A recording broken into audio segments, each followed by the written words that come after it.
honorables députés, Excellences, Monsieur le ministre des Droits humains, Monsieur le Président du Conseil supérieur de l'audiovisuel et de la communication, c'est ça qu'un sigle ici représenté, Mesdames et Messieurs les représentants des partis politiques, Mesdames et Messieurs les responsables des organisations non gouvernementales des droits de l'homme et des mouvements citoyens, Mesdames et Messieurs les responsables des organisations syndicales, Mesdames et Messieurs les responsables des organes de presse, Mesdames, Mesdemoiselles, Messieurs et très chers invités.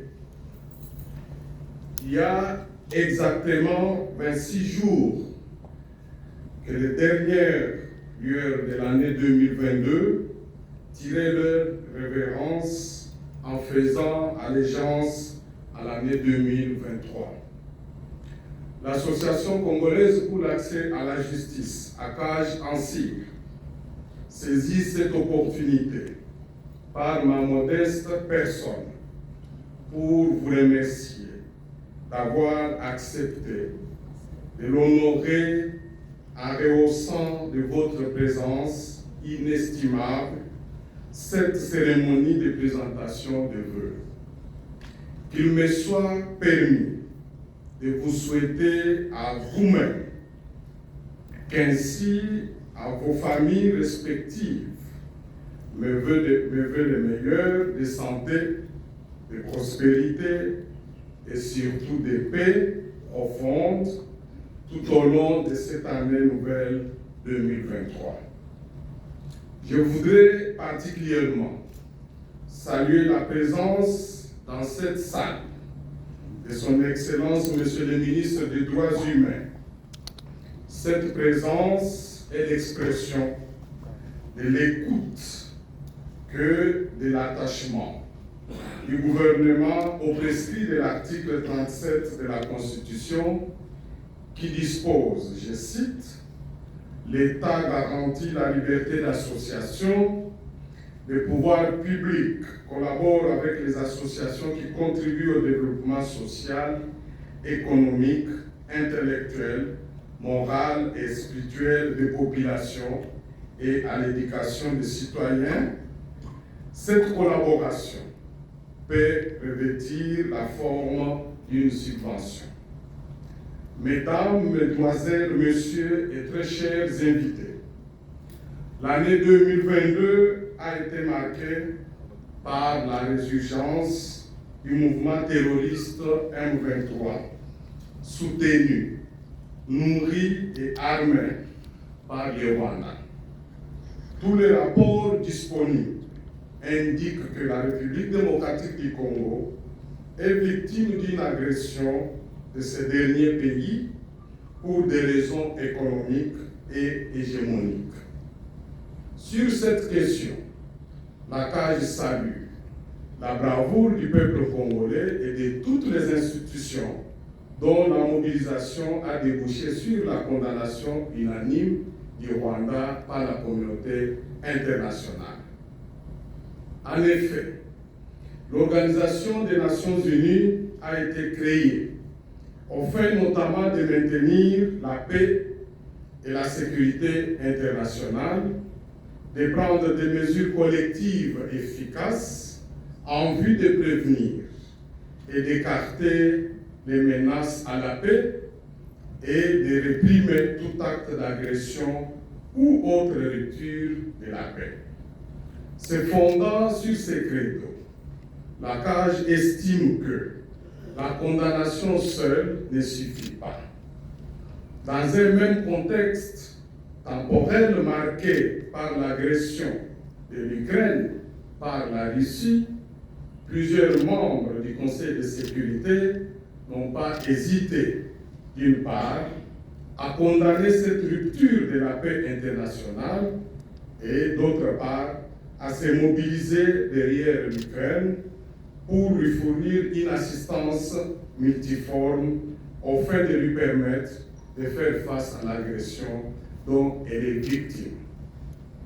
Force est cependant de constater que la commisération internationale à l'égard de la détresse ukrainienne est totalement absente quant au drame humanitaire engendré par la belligérance active du Rwanda à l'égard de la République démocratique du Congo.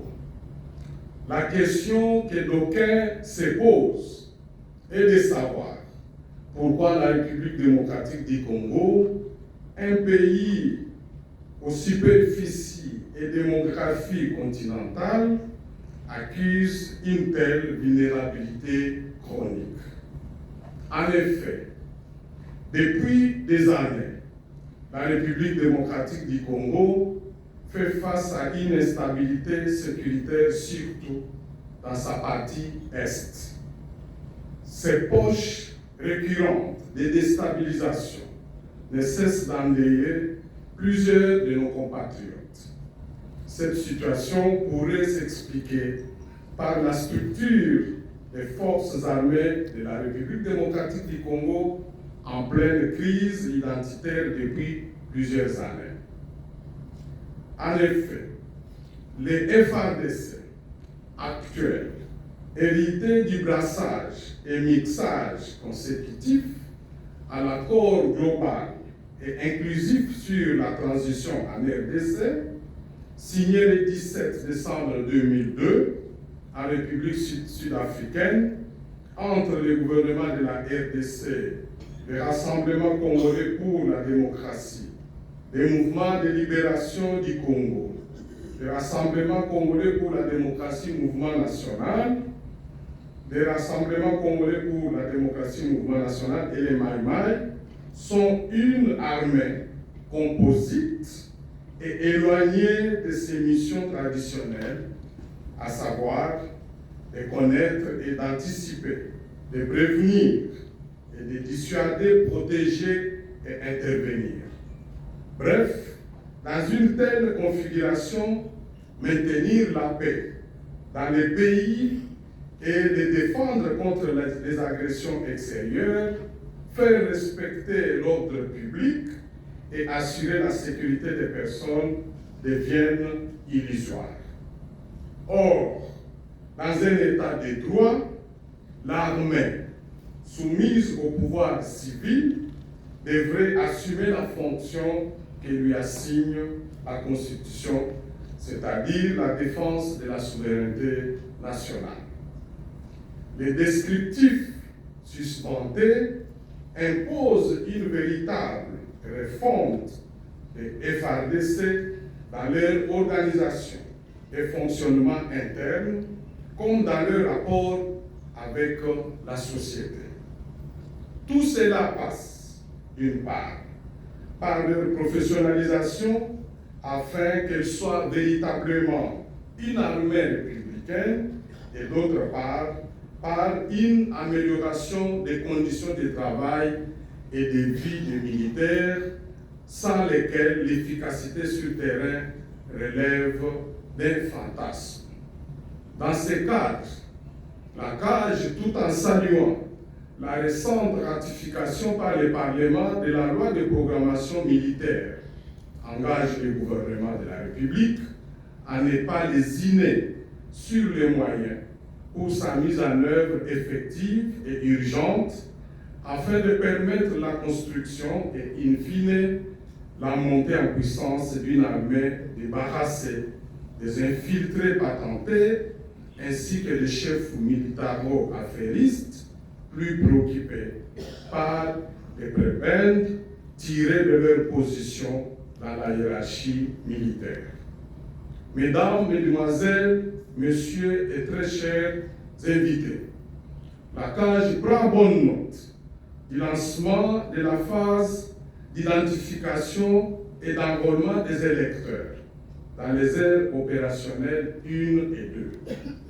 Au regard des nombreux dysfonctionnements observés principalement dans l'ère opérationnelle 1, difficultés logistiques, insuffisances et ou avaries récurrentes des kits électoraux, phénomène de monnayage par quelques éléments de la police nationale congolaise commis à la sécurisation des sites d'identification et d'enrôlement, la CAJ demande à la Commission électorale nationale indépendante de prendre toutes les dispositions idoines afin de mitiger les obstacles majeurs enregistrés. Car leur déni dans un contexte de fragilité et de suspicion risquerait de plonger le pays dans une fragmentation sociopolitique aux conséquences incalculables. Pour ce faire, la CAJ invite à la mobilisation de toutes les forces vives de la nation congolaise en vue d'accompagner par une veille permanente la centrale électorale dans l'accomplissement de sa mission essentielle qui consiste en l'organisation, dans les délais constitutionnels, des scrutins présidentiels, législatifs, provincial et local que le peuple veut transparente, crédible, inclusive et honnête. Irrélativement, la CAJ rappelle aux membres du bureau de la CENI la quintessence du serment qu'ils ont prêté, qui leur impose la responsabilité politique et historique d'organiser un cycle électoral digne de confiance et différent des cycles antérieurs émaillés de soupçons de fraude. Ils doivent par ailleurs s'interdire de considérer la CENI comme une arrière-cour des forces politiques et ou sociales ayant endossé leur candidature en raison du fait que la CENI constitue le socle institutionnel sur lequel le peuple devrait s'appuyer pour jeter son dévolu sur des personnes capables de mettre en œuvre une gouvernance fondée sur la satisfaction de ses besoins existentiels. À toutes les composantes de la société congolaise, spécialement les gouvernants, qu'en démocratie, toute légitimité émane du suffrage librement exprimé par le peuple à travers le vote. En conséquence, la CAJ décourage toute tentative de dévouement de cette évidence séculaire par des combines politiciennes dont l'objectif ne viserait que la satisfaction des intérêts égoïstes. Son appel du 31 juillet 2021, par lequel elle interpellait les confessions religieuses quant à leur rôle crucial dans la construction et le maintien d'un vouloir vivre ensemble, sans lequel la République démocratique du Congo irait inexorablement vers sa disparition en tant que nation. Le moment est venu pour que les églises, considérées à juste titre comme les phares de notre société, démontrent qu'elles peuvent surmonter leurs divergences et ainsi prétendre être les relais humains du message divin fondé sur l'amour et le pardon mutuel. Dans ces contextes, les partis politiques sont invités à jouer les rôles qui leur incombent dans la société. Ils doivent favoriser la cohésion nationale et s'abstenir de tout discours de nature à diviser les Congolais. Pour mémoire, les partis politiques ont pour mission essentielle de participer à l'animation de la vie politique et de concourir à l'expression du suffrage. De manière plus précise, ils remplissent deux fonctions. Premièrement, ils sont les intermédiaires entre le peuple et le gouvernement. Les partis élaborent un programme présentant ces propositions qui, s'ils remportent les élections, seront reprises dans les projets du gouvernement. Les partis de l'opposition peuvent proposer des solutions alternatives à la politique de la majorité, en traduisant les mécontentements d'un certain électorat. 2. les partis ont aussi une fonction de direction. Ils ont pour objectif la conquête et l'exercice du pouvoir afin de mettre en œuvre la politique annoncée. Ils légitiment et stabilisent les régimes démocratiques en les faisant fonctionner. Animateurs de débats politiques, les partis politiques contribuent aussi à structurer l'opinion publique. De plus, avec la tendance à la professionnalisation de la vie politique, les partis ont acquis un rôle de sélection des responsables appelés à gouverner en tenant compte des critères devant être basés sur la compétence et l'éthique. Au demeurant, la CAGE engage le gouvernement à mettre sans atermoiement la CENI en capacité de remplir efficacement ses obligations constitutionnelles par une mise à disposition des moyens financiers et logistiques que requièrent toutes les phases du processus électoral. Renforcer les mécanismes de contrôle et de transparence du processus électoral. La CAGE propose au gouvernement de mener d'utiles consultations avec des partenaires multilatéraux comme l'Union africaine, l'Union européenne et l'Organisation internationale de la francophonie afin de solliciter de leur part une assistance technique appropriée, gage de confiance et de transparence de toutes les phases électorales. Enfin, la CENI a confirmé que dans le cadre de la mutualisation, l'ONU remettra aux Congolais des cartes d'identité de qualité et surtout avec des photos en couleur dans le courant de cette année 2023. Ces propos ont été confirmés par le Premier ministre récemment à Lubumbashi. Ainsi, la CAGE demande vivement au gouvernement de respecter cette promesse et elle s'engage à son tour, la CAGE d'IGES, à suivre avec la plus grande attention sur les prestataires qui obtiendra les marchés publics de manière à nous assurer aussi qu'il le sera sur base des critères objectifs, notamment de la qualité du travail, mais surtout de son expérience antérieure. Mesdames, Mesdemoiselles, Messieurs et très chers invités, des institutions démocratiques fiables, transparentes et accessibles au niveau national, régional et local sont primordiales pour bâtir une société démocratique sûre. La démocratie et la gouvernance se renforcent mutuellement et sont essentielles pour prévenir des conflits, promouvoir la stabilité, gérer les crises, faciliter le progrès économique et social et créer des conditions menant au respect durable des droits de l'homme et de l'état de droit. La démocratie ne peut être imposée de l'extérieur et doit être acceptée par les dirigeants politiques nationaux et l'électorat et être soutenue et protégée par des institutions pleinement opérationnelles. Le rôle de l'État dans ces domaines est d'assurer une gouvernance démocratique à tous les niveaux, en promouvant la transparence, l'intégrité, la responsabilité qui aide à rétablir la confiance du peuple dans les institutions de son État, afin d'offrir aux Congolais des raisons de croire en un statut, en un saut qualitatif à travers un programme de gestion devant être implémenté par le gouvernement dit de Wario.